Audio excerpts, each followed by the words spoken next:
नमस्कार साथियों, welcome back to Hariom inspires India. मैं उज्जैन से हरिओम राठौर। साथियों, आज हम एक ऐसे विषय की चर्चा करने वाले हैं जो न सिर्फ केवल और केवल उज्जैन वासियों के लिए गौरव का पल होगा, बल्कि संपूर्ण भारतवासियों के लिए भी गौरव का क्षण होगा।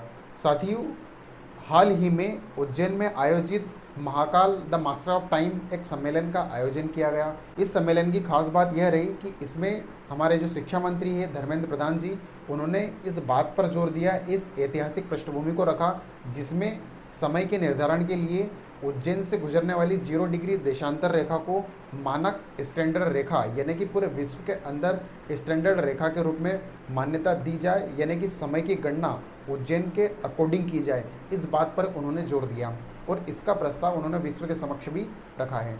साथियों, अभी वर्तमान में समय की गणना ग्रीनविच यानी कि जीएमटी से किया जाता है।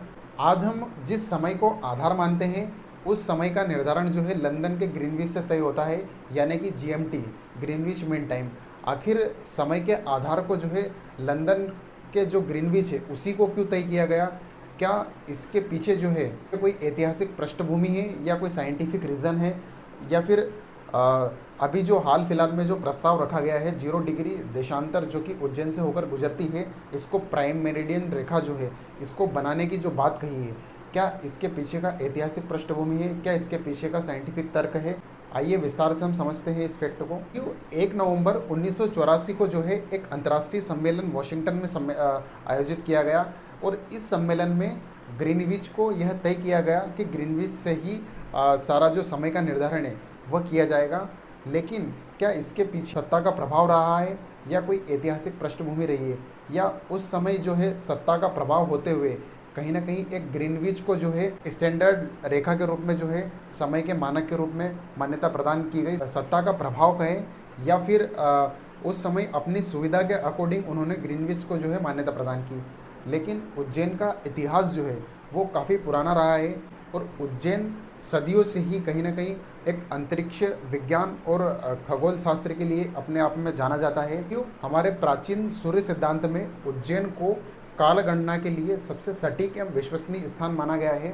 और जिस समय दुनिया ज्ञान सीख रही थी उस समय भारत के ऋषि मुनि ग्रहों की चाल एवं दूरियों को नाप रहे थे। उज्जैन का स्थान कहीं ना कहीं अद्भुत है। यह वही जगह है जहाँ से कर्क रेखा होकर के गुजरती थी। प्राचीन समय में इसे भारत का शून्य मेरिडियन माना जाता था। वर्तमान में भारत का मानक समय भले ही मिर्जापुर से तय होता हो, लेकिन असल खगोलीय गणना का केंद्र जो है वो हमेशा से उज्जैन ही रहा है। ग्रीनविच को केंद्र मानना कहीं ना कहीं आज भी उस औपनिवेशिक मानसिकता को दर्शाता है जिसने हमारी अपनी वैज्ञानिक विरासत को दबा के रखा था। उज्जैन को फिर से स्थापित करना सिर्फ एक भौगोलिक बदलाव नहीं, बल्कि भारतीय गौरव और वैज्ञानिक शक्ति की पुनर्स्थापना होगी। हैरानी की बात तो यह है कि आज की सबसे आधुनिक आर्टिफिशियल इंटेलिजेंस, आधुनिक यंत्र तकनीकी गणना भी यह स्वीकार करती है कि ग्रहों की गति एवं पृथ्वी के रोटेशन के हिसाब से जो है उज्जैन भौगोलिक स्थिति के मापन के लिए सबसे अनुकूल और सटीक बैठता है। तो क्या आने वाले समय में पूरी दुनिया जो है महाकाल की नगरी से अपनी घड़ियां जो है मिलाएगी? क्या उज्जैन फिर से काल का केंद्र बनेगा? यह प्रस्ताव अब वैश्विक बहस बन चुका है। अपनी राय कमेंट बॉक्स में ज़रूर कमेंट करिएगा कि क्या आने वाले समय में उज्जैन से गुजरने वाली जो 0 डिग्री देशांतर रेखा है उसी के हिसाब से जो है समय का निर्धारण होगा, या फिर पूरे भारतवर्ष में या पूरे विश्व में जो है समय के निर्धारण के लिए उज्जैन को केंद्र बनाया जाएगा? आपकी क्या राय है कमेंट बॉक्स में ज़रूर कमेंट करिएगा। स्पेशली यह बात उज्जैन वासियों के लिए तो गर्व का क्षण है ही। जो भी उज्जैन वासी इस वीडियो को देख रहे हैं कमेंट बॉक्स में ज़रूर कमेंट करके बताइएगा। Thank you so much.